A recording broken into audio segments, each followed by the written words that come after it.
दोस्तों आज हम बात करेंगे एक फ्रेंच ड्रामा फिल्म के बारे में जिसने वेनिस फिल्म फेस्टिवल का हाईएस्ट ऑनर गोल्डन लायन जीता।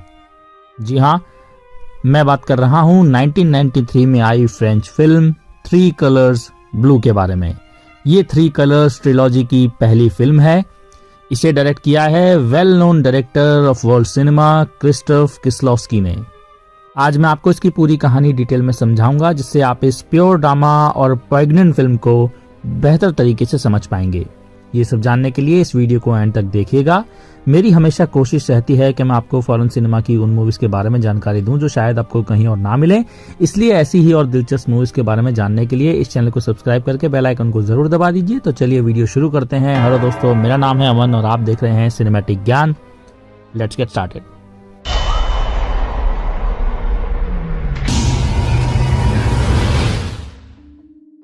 दोस्तों कहानी शुरू होती है एक फ्रीवे पर चलती हुई कार में। एन नाम की एक यंग लड़की के हाथ में कार की खिड़की से बाहर लॉलीपॉप रैपर का एक मुड़ा हुआ ब्लू टिनसेल है। वो तेज हवा में उड़ जाता है। लड़की एक टनल से गुजरते हुए क्यूरियसली कार की पिछली खिड़की से बाहर देख रही होती है। तभी वो कुछ देर के लिए कार से बाहर निकलते हैं और हमें कार से टपकता हुआ ऑयल दिखाया जाता है। कुछ देर बाद उनकी कार पेड़ में क्रैश हो जाती है और वहीं बैठ के इस कार क्रैश को विटनेस करने वाला एंटनी नाम का एक हिचहाइकर मदद के लिए वहां दौड़ता है। इस कार क्रैश में सरवाइव करने वाली एन की मां जूली एक फेदर पर सांस लेते हुए उठती है जब एक व्हाइट कोटेड डॉक्टर का डिस्टॉर्टेड रिफ्लेक्शन उसकी आंखों के क्लोजअप में दिखाई देता है। डॉक्टर उसको अपनी ड्यूटी निभाते हुए बड़े दुख के साथ इन्फॉर्म करता है कि उसका पति, उसकी बेटी दोनों की ही इस कार क्रैश में मौत हो गई है। जूली उठती है और खिड़की तोड़कर नर्सिस का ध्यान भटकाती है ताकि वो सुसाइड की कोशिश करने के लिए पिल्स की ओवरडोज ले सके, लेकिन ऐसा करने में वो कामयाब नहीं हो पाती। जूली हॉस्पिटल में टेलीविजन स्क्रीन से अपने पति और बेटी के अंतिम संस्कार को लाइव देखती है। एक रिपोर्टर उसके पति के बारे में पूछने के लिए हॉस्पिटल आती है जो एक फेमस म्यूजिक कंपोजर था। रिपोर्टर उससे सवाल करती है यूनिफिकेशन ऑफ यूरोप के लिए कॉन्सर्ट का अब क्या होगा। जूली कहती है अब ये पूछने का कोई फायदा नहीं, तुमने सुना नहीं मेरे साथ क्या हुआ। जूली रिपोर्टर के अगले सवाल को नजरअंदाज कर देती है और वहां से अंदर चली जाती है।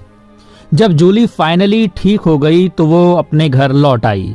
घर पहुंचने पर वो अपनी बेटी के ब्लू कमरे को ब्लू बीड्स के झूमर समेत खाली करने के लिए कहती है, जिसे वो तोड़ने की कोशिश तो करती है पर वो सिर्फ कुछ ही बीड्स को ही पकड़ पाती है। हम उसकी एक मेड मैरी से मिलते हैं जो रो रही है और जूली के इस बारे में पूछने पर मैरी जूली से कहती है मैं इसलिए रो रही हूँ क्योंकि तुम नहीं रो रही हो। मैं उनके बारे में सोचती रहती हूँ और मुझे सब कुछ याद है, मैं कैसे भूल सकती हूँ। फिर हम मिलते हैं ओलिवर से जो उस कपल का दोस्त है और कंजर्वेटरी में कंपोजर और पैट्रिस का फॉर्मर असिस्टेंट भी है। इधर जूली अपने लॉयर से कहती है किसी को भी पता नहीं चलना चाहिए। सबसे पहले तुम्हें जिंदगी भर मेरी माँ के रेस्ट होम का पेमेंट करना होगा। तुम्हें यह देखना होगा कि मैरी और यहाँ का गार्डनर अच्छे से जिंदगी बिता सकें। तुम हमारे सारे पोजेशंस को बेच दो और ये सारा पैसा एक ही अकाउंट में जाएगा। जब लॉयर पूछने की कोशिश करता है कि ऐसा क्यों, तो वो उसे मुस्कुराते हुए बताने से मना कर देती है। जूली एक ऐसी औरत से मिलने जाती है जिसके पास उसके पति पैट्रिस के सभी म्यूजिकल वर्क्स मौजूद हैं। जूली पैट्रिस की लास्ट कमीशन जो कि एक इनकम्प्लीट स्कोर है जिस पर उसका पति प्रेजेंट में काम कर रहा था, वो उससे लेती है और उसे डिस्ट्रॉय कर देती है। ये कोल्ड वॉर के एंड के बाद यूरोपियन यूनिटी को सेलिब्रेट करने वाला एक पीस था। यहाँ हमें स्ट्रांगली एक फील आती है कि या तो जूली ने अपने पति का लास्ट वर्क पूरा लिखा या कम से कम उसे को राइट तो किया ही था। जब वो अपनी मर चुकी बेटी के लॉलीपॉप के ब्लू टिनसेल को अनरैप करती है तो जूली गुस्से से कैंडी को काटती है और उसे क्रश कर देती है। इमोशनल पैरालिसिस के पीरियड के बाद जूली ने ओलिवर को फोन किया। वो हमेशा से ही उसे एडमायर करता था और मन ही मन उससे प्यार करता था और ये बात जूली भी जानती है। वो उसे अपने घर बुला लेती है। वो उसके आते ही उसे कपड़े उतारने को कहती है। लोग वहां से सब कुछ ले जा चुके हैं। अब उसके घर में सिवाय गद्दे के और कुछ नहीं बचा है। अगली सुबह जूली ओलिवर से कहती है, तुमने मेरे लिए जो किया मैं उसे अप्रिशिएट करती हूँ, लेकिन याद रहे मैं किसी भी नॉर्मल औरत की तरह ही हूँ। मुझे पसीना आता है, मुझे खांसी होती है, मुझे कैविटीज हो गई हैं। तुम मुझे मिस नहीं करोगे। मुझे यकीन है तुम्हें अब ये रियलाइजेशन हो गया होगा, इसलिए जब तुम जाओ तो दरवाजा बंद कर देना। कुछ देर बाद अपने घर से निकलते वक्त जूली जानबूझकर अपनी ऊबड़ खाबड़ और पथरीली झाड़ियों पर अपनी उंगली रगड़ती है, जिनसे उनमें खून बहने लगता है।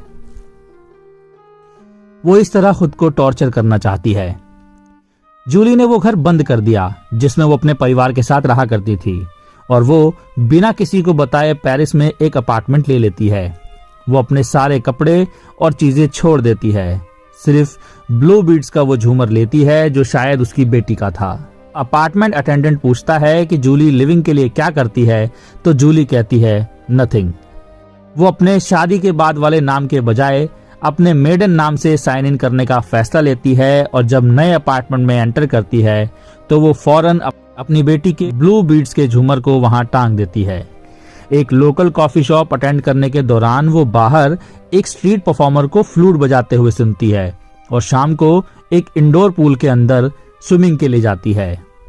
एक रात जूली की नींद खुल जाती है जब बाहर कुछ लोग सड़क पर एक आदमी को बुरी तरह पीट रहे होते हैं। वो आदमी जूली के कमरे तक भागकर घंटे बजाता है और दरवाजा नॉक करता है। जूली कोई जवाब नहीं देती, और जब मामला शांत हो जाता है तो जूली करेजियसली हॉलवे से बाहर निकल जाती है।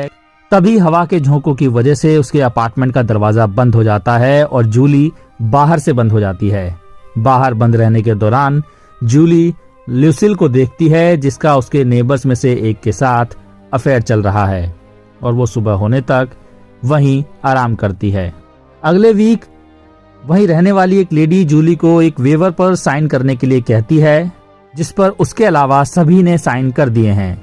वो ऐसा इसलिए चाहती है क्योंकि अपार्टमेंट अटेंडेंट कॉम्प्लेक्स में होर्स यानी वेश्याएं ला रहा है। दरअसल यहाँ ल्यूसिल की बात हो रही है, लेकिन जूली ने साइन करने से इनकार कर दिया, ये कहकर कि मुझे इन सब झंझट में नहीं पड़ना। जब जूली सड़क पर अपनी आंखें बंद करके आराम कर रही थी, एक बुजुर्ग औरत सड़क के ट्रैश रिसाइकलिंग बिन में एक बोतल डालने की कोशिश कर रही थी, लेकिन वो जगह थोड़ी ऊंची थी, इसलिए वो उस तक नहीं पहुंच सकती। दरअसल ये बुजुर्ग औरत के सीन्स 3 कलर ट्रिलॉजी की तीनों फिल्म्स के बीच एक लिंक है। एंटनी, वो हिचहाइकर जिसने जूली का एक्सीडेंट देखा और रिपोर्ट किया था, वो जूली से मिलना चाहता है, इसलिए वो उसे कॉल करता है। जब जूली से मुलाकात हुई तो एंटनी ने उसे चेन्ड क्रॉस नेकलेस देते हुए कहा कि ये उसे क्रैश के बाद मिला था। जूली कहती है, मैं इसके बारे में सब भूल गई थी क्योंकि ये पैट्रिस का एक प्रेजेंट था।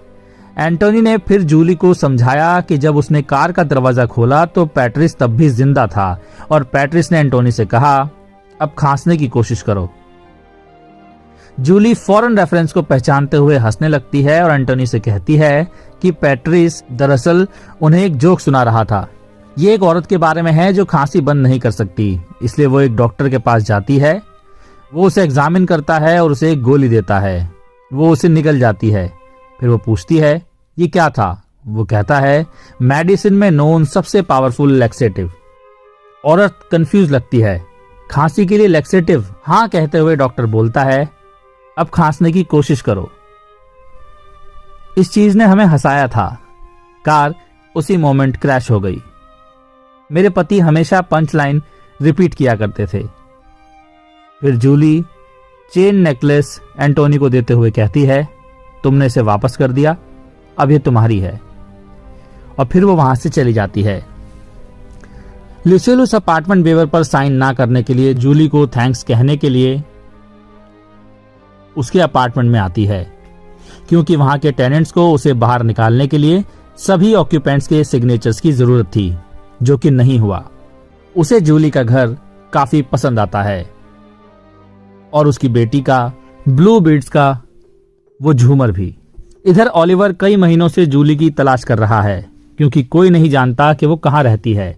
काफी लोगों से पूछने के बाद आखिरकार उसे एक कॉफी शॉप में जूली मिल गई और ओलिवर ने उससे पूछा क्या वो उससे दूर भाग रही थी। जूली देखती है कि सड़क पर बांसुरी बजाने वाले परफॉर्मर को अपना नॉर्मल म्यूजिकल परफॉर्मेंस शुरू करने के लिए ड्रॉप किया जाता है और ओलिवर उससे कहता है मैंने तुम्हें देख लिया, शायद अभी के लिए यही काफी है।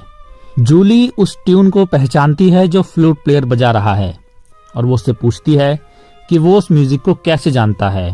फ्लूट प्लेयर उसे बताता है कि वो बहुत सारी चीजें बनाता है। आराम करने से पहले फ्लूट प्लेयर जूली से कहता है तुम्हें हमेशा किसी न किसी चीज की वजह से टिके रहना होगा, लेकिन अनश्योर है जूली ने उसे सुना या नहीं।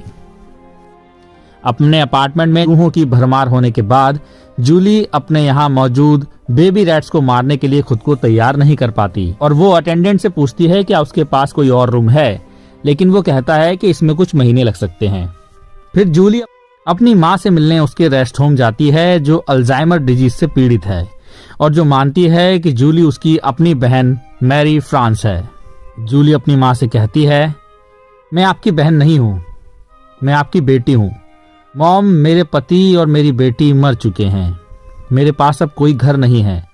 तुम्हें पता है मैं पहले कितनी खुश थी, मैं उनसे प्यार करती थी और वो भी मुझसे प्यार करते थे। माँ, क्या तुम सुन रही हो? अब मुझे बस एक ही काम करना बाकी है, नथिंग। मुझे कोई पोजेशंस नहीं चाहिए, कोई यादें नहीं, कोई दोस्त नहीं, कोई लवर नहीं, ये सब ट्रैप्स हैं। जब वो अपनी माँ को ये सब बता रही थी तो टेलीविजन स्क्रीन पर एक आदमी को हवाई जहाज से बंजी जंपिंग करते हुए दिखाया जाता है।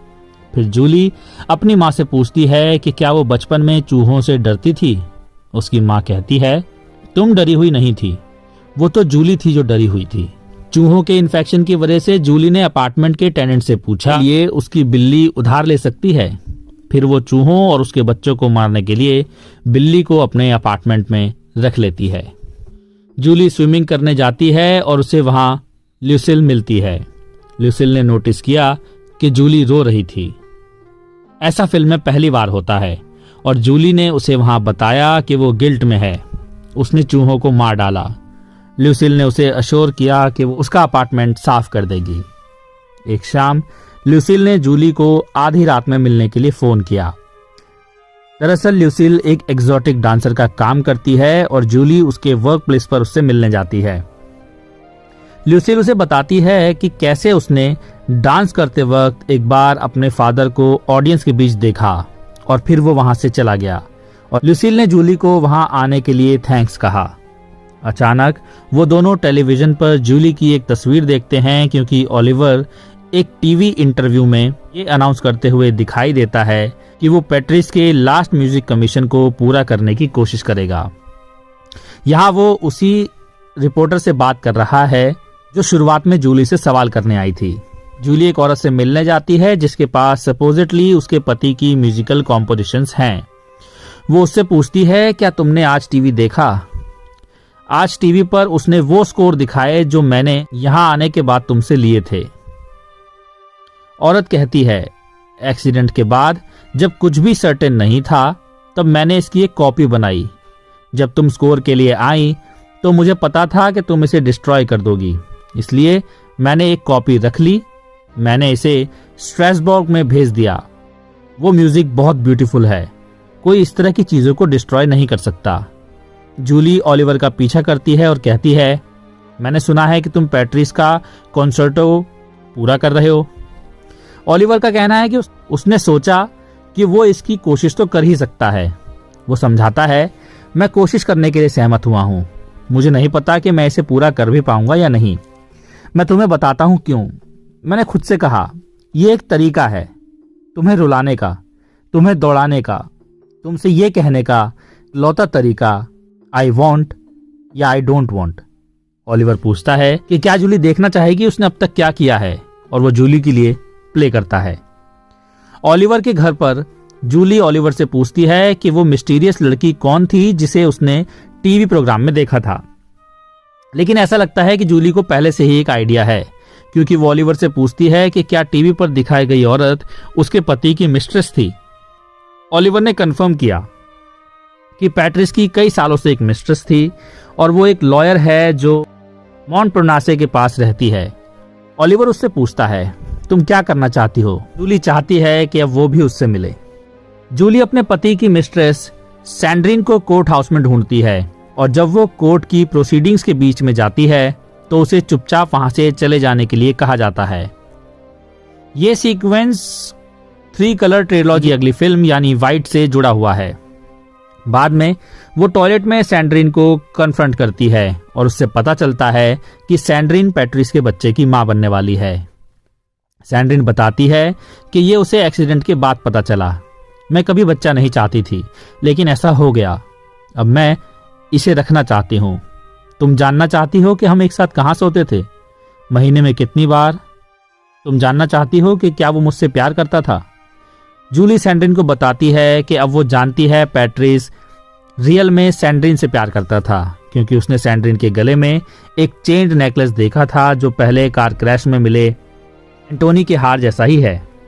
सैंड्रीन ने कंफर्म किया कि पैट्रिस सच में उसी से प्यार करता था और जब वो पूछती है कि क्या जूली अब उससे नफरत करेगी तो जूली बस वहां से चली जाती है, ये जानते हुए कि अगर उसे ओरिजिनली अपना रास्ता मिल जाता और म्यूजिकल कॉम्पोजिशंस बाहर फेंक दी जाती तो जूली को अपने पति के अफेयर के बारे में कभी पता ही नहीं चलता।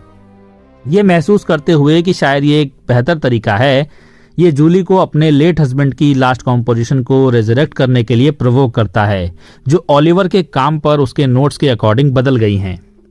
जूली सैंड्रीन के लिए अपने पति के घर और बच्चे के लिए उसके पैटर्निटी की रिकॉग्निशन की भी अरेंजमेंट करती है। जूली सैंड्रीन को घर दिखाती है। सैंड्रीन मुस्कुराती है और जूली से कहती है, मुझे ये पता था, पैट्रिस ने मुझे तुम्हारे बारे में बहुत कुछ बताया कि तुम एक अच्छी इंसान हो, अच्छी और जेनरस। तुम यही बनना चाहती हो ना? लोग हमेशा तुम पर भरोसा कर सकते हैं, यहां तक कि मैं भी। I am really sorry.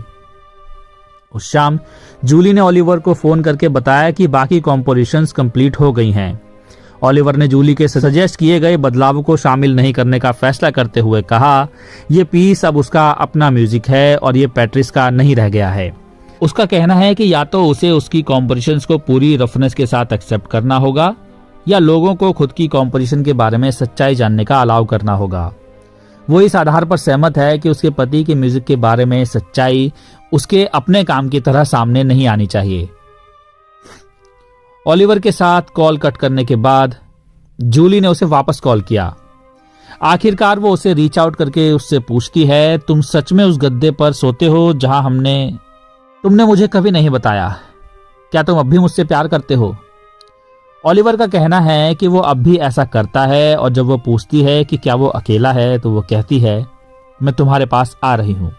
Last sequence में यूनिटी ऑफ यूरोप का पीस प्ले किया जाता है। इस पीस के प्ले होने के दौरान हम जूली और ओलिवर का लव मेकिंग सीन देखते हैं और इसके बाद उन सभी लोगों की इमेजेस दिखाई जाती हैं जिन्हें जूली ने अपने एक्शन से अफेक्ट किया है। क्रैश को देखने वाला हिचहाइकर एंटोनी, डांस क्लब में ल्यूसिल, रिटायरमेंट होम में जूली की माँ और एंड में अपने पेट में पैट्रिस के बच्चे के साथ हॉस्पिटल में अल्ट्रासाउंड करवाती सैंड्रीन। लास्ट इमेज जूली की है जो रो रही है। फिल्म में दूसरी बार ऐसा हुआ है। इन बहते आंसुओं के बीच हम शोक की एक हल्की सी मुस्कान देखते हैं और इसी एक्सप्रेशन के साथ ये फिल्म खत्म हो जाती है।